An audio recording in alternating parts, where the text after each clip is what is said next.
Yo, peoples, Qushu92 here, and welcome back to yet another iteration of Qushu Views Anime. Onwards to the next episode of One Piece, so let's get it started! So in the last episode of One Piece, there was a little bit of new stuff, but it was pretty much just... I wouldn't even call it a recap of things that we've already seen, but it was just us cutting back to moments in battles that we are already aware of, with just like hints of new stuff sprinkled in every now and again. And we still have Yamato facing off against Kaido, so that battle's still going on.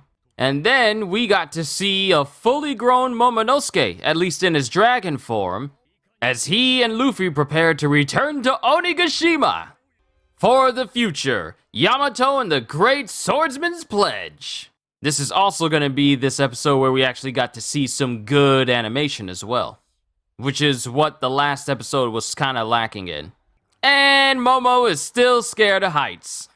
And we still have Yamato versus Kaido. Your boy just casually deflected it like it was nothing. And then he uses his own arrow attack and sends Yamato flying. Your boy Kaido just knocked it aside without a second thought. And he's all like, all right, kid. Let me show you how the grown folks do it. Boom! Yeah, that's not something a child should say. You've always tried to kill me. What? Why would you say that so casually? Odin. Oh, Yamato was there to see Odin save his vassals. Yamato loves Odin. Onigashima, 20 years ago. That sounded weird. I said 20 years ago, but 20 years ago. Young Yamato! This was back when Yamato, when she was younger, a younger Yamato, when everyone, and she was known as the Ogre Princess before she, started to adopt the whole mannerisms of Odin and see herself as Odin and a dude, and everyone just went along with her. And she took all these dudes down without touching them. Which means that Yamato may have like a special kind of haki. One that 1 in a million tend to have. Oh no, they done messed her up. And apparently trying to restrain Yamato caused all these dudes to get knocked out. So even back then she wasn't aware that she had this kind of power. And here it is Kaido confirming it. Yamato has Conqueror's haki. Yeah, it goes without saying that Kaido is a horrible father. Yo, we got Samurai in here too? For 1 month, he's gonna make them stay in there. If they and their choices are either starve to death or shout through the hole in the roof that they want to join Kaido. And just like that, the world's worst father just seals his daughter inside of some sort of stone prison with 3 other samurai who are not chained. Ooh, these samurai were former daimyo. I know it's something that we see on the regular, but do you realize how much strength you have to just grab a man by the scruff of his neck and just casually throw him into another person? We see this all the time to the point where it becomes normal, but realize just how much upper body strength you have to have in order to do that casually. See, regular samurai, they can survive for a long time without eating. But for a girl like Yamato, who's very young, she can only take so much at such a young age. Almost seems like this dude is raising his sword to Yamato just a little bit. And in one smooth stroke, wow, he sliced straight through a fly. And they give her the food. There's nothing like being able to eat food. These are some nice samurai giving her all the food. But I don't know, Yamato, you just eating the whole fish? Like the whole fish? Bones and all?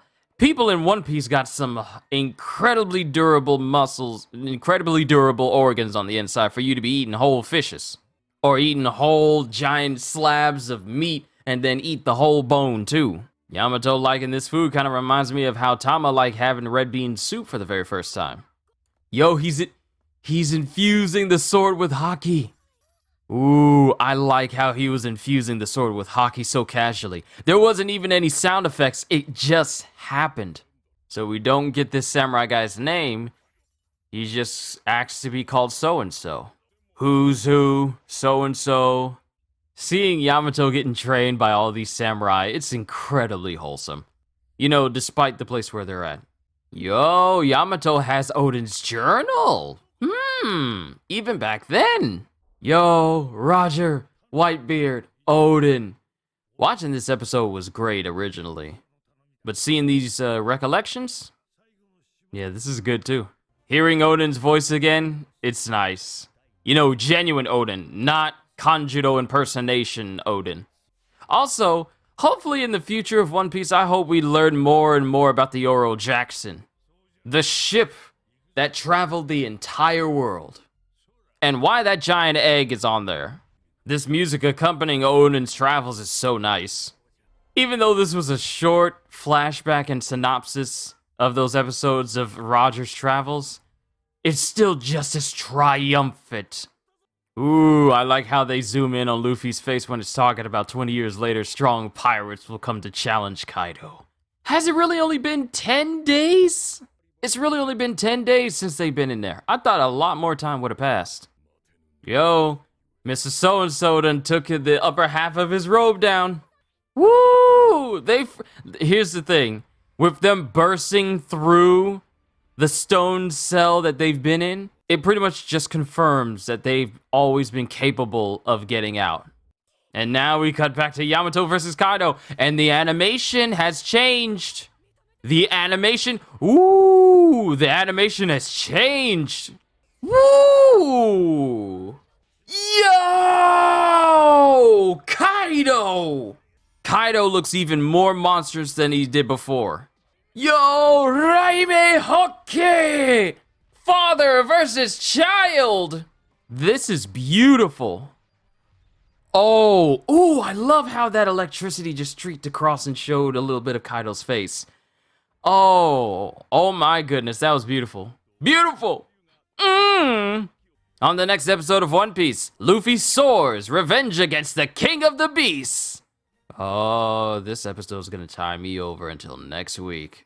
All right, ladies and gentlemen, we did not get like a whole big recap or cut back to people who were still fighting. This was a Yamato focus. I was about to say chapter, but this was a Yamato focus episode. And I have to say, seeing Yamato when they were younger, back when Yamato was known as the Ogre Princess, before everyone started to go along with Yamato, with her proclaiming herself as, you know, Odin, and then taking on all of Odin's mannerisms, including being a dude.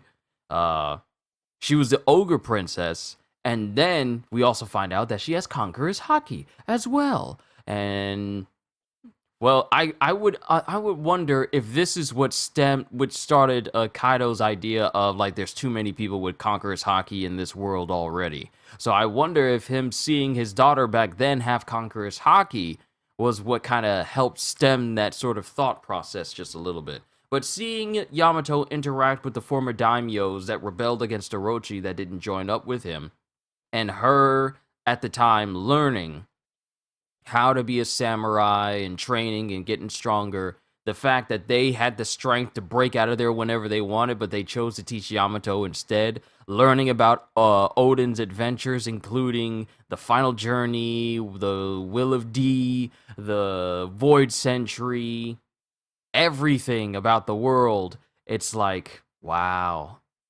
This is such a nice flashback moment. And even the little flashbacks where it showed Roger's adventures when he was traveling with Odin, including a little bit of Odin's time with Whitebeard. Well, just the conversation where Whitebeard was present at the time when Roger wanted Odin on his crew. That was a nice little flashback. It wasn't because it could have been easy. It could have been very easy for them to reuse the same old scenes we saw before when Roger was talking to Odin and Whitebeard, and then put like some sort of sepia type of flashback overlay filter over it, and then just be all like, hey, this is just a flashback to what Odin was doing, and then just have that recollection go. But no, they decided to do it differently, draw it differently, animate it differently. So I commend them for them not reusing old scenes just to get the same point across. So that was good. later fight between Yamato and I was about to say Yamato and Orochi. Yamato, because that doesn't happen. Don't worry, I didn't spoil anything. Yamato versus Orochi does not happen. But Yamato versus Kaido, and the one moment where Kaido is just completely covered in shadow, and you see the darkness of his scales, but the whites of his eyes and the shine of his teeth. That was scary looking. Also well done. But overall, I'm glad we got through this episode. Also, we had Momonosuke, still being scared of heights, trying to fly up to Onigashima, but always being reminded of how high up he is, just causes him to have that hydrophobia. I know that is not an actual phobia. I'm just repeating what I said from Looney Tunes.